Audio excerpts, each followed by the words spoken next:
Bonjour, bien-aimés au Seigneur, que la grâce, la santé et la paix de Dieu demeurent avec chacun d'entre nous au nom de Jésus. Merci, c'est venant.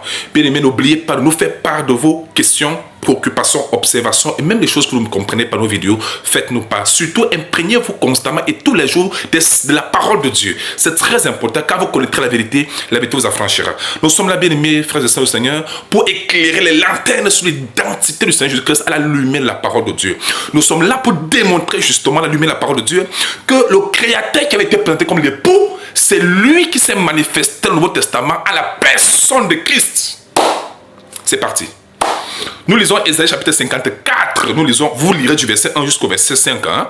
Mais à cause du temps, je vais lire du verset 4 et 5 pour prouver justement que ici, dans le contexte, hein, il s'agit du Créateur, Dieu qui parle à Israël.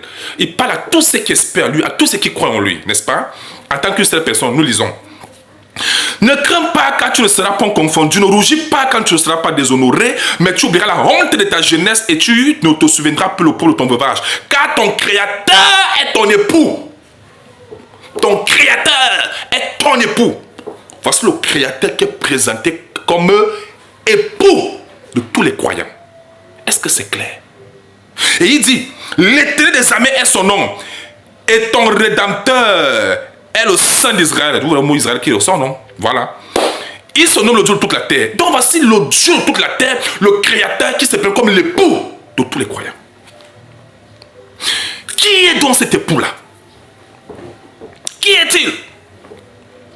Lorsque les temps sont accomplis, Christ est venu dans le monde. La Bible l'appelle Dieu avec nous, le grand Dieu des cieux avec nous. Et Jean qui avait été envoyé pour préparer son chemin, lorsqu'il avait été interrogé au sujet de Jésus, lui-même a rendu témoignage que c'est lui l'époux. Et que lui, Jean-Baptiste, n'est que l'ami de l'époux. Et que c'est lui l'époux. Vous savez, vous croyez que le mot époux avait été utilisé au hasard? C'était pour démontrer, s'il vous plaît, c'était pour parler. On s'adressait à ceux qui connaissaient les Écritures dès leur enfance. Donc quand on disait époux, dans la tête des Juifs, ils savaient que c'est toi le Créateur qui avait annoncé que c'était toi l'époux d'Israël, donc c'est toi ici. Donc les termes n'avaient pas été utilisés au hasard.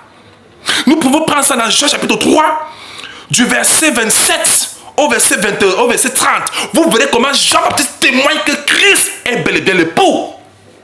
Et que lui, Jean-Baptiste, il n'est que l'ami de l'époux, mais ce n'est pas de l'époux. L'époux de tous les croyants. De tous ceux qui croient en lui. Et qui se font baptiser en son nom. Amen. Parce que le baptême, c'est aussi une espèce de une forme de mariage avec l'époux qui est Christ. Amen. Jésus lui-même le confirme aussi. Il avait été interrogé. Il a aussi confirmé qu'il était bel et bien l'époux. Il avait utilisé le terme là. Nous pouvons passer dans Matthieu chapitre 9, du verset 14 et 15. Vous voyez comment Christ lui-même se présente comme l'époux, qui sera même qui est au milieu des disciples et qui seront levés. Vous croyez qu'il avait utilisé le terme époux là parce qu'il était bête ou bien fou? Non, il communiquait avec le langage des Saintes Écritures. Et qui connaissait ces Écritures, donc il comprenait exactement ce que Jésus disait. Donc il comprenait que c'est toi le Créateur d'Israël, c'est toi le Tout-Puissant, donc c'est toi ici. Quand vous dites que Jésus est le grand Dieu de se manifester en chair, ce n'est pas tout. Même l'apôtre Paul confirme encore que Jésus c'est bien l'époux dans 2 Corinthiens chapitre 11, le verset 2. Il dit ceci, car je suis jaloux de vous, d'une jalousie de Dieu, parce que je vous ai fiancé à un seul époux pour vous présenter à Christ comme une vierge pure. Il s'adresse à l'église, c'est à tous les croyants, à tous ceux qui croient en Christ, à qui croient en Dieu. Je vous ai présenté à un seul époux. Et c'est Christ. Amen. Maintenant donc, dans le livre d'Apocalypse, chapitre 21, dans tout le chapitre, vous verrez clairement les noces de l'agneau. L'agneau, ça c'est Christ. Hein? Où Christ lui-même se marie. C'est-à-dire, il est présenté. On le présente avec l'épouse. L'épouse de Jésus, ce n'est pas une femme. L'épouse de Jésus, c'est l'assemblée de tous les croyants qu'on appelle l'église de Christ. Parce que tous les membres du corps de Christ, tous les enfants de Dieu constituent un corps. Amen.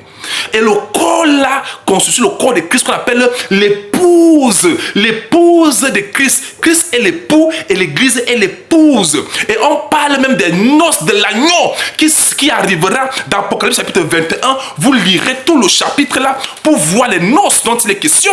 Amen, la nouvelle Jérusalem. Pendant ici l'assemblée de tous les enfants de Dieu. Amen.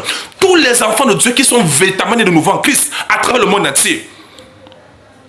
Nous constituons tous le corps de l'épouse de Christ.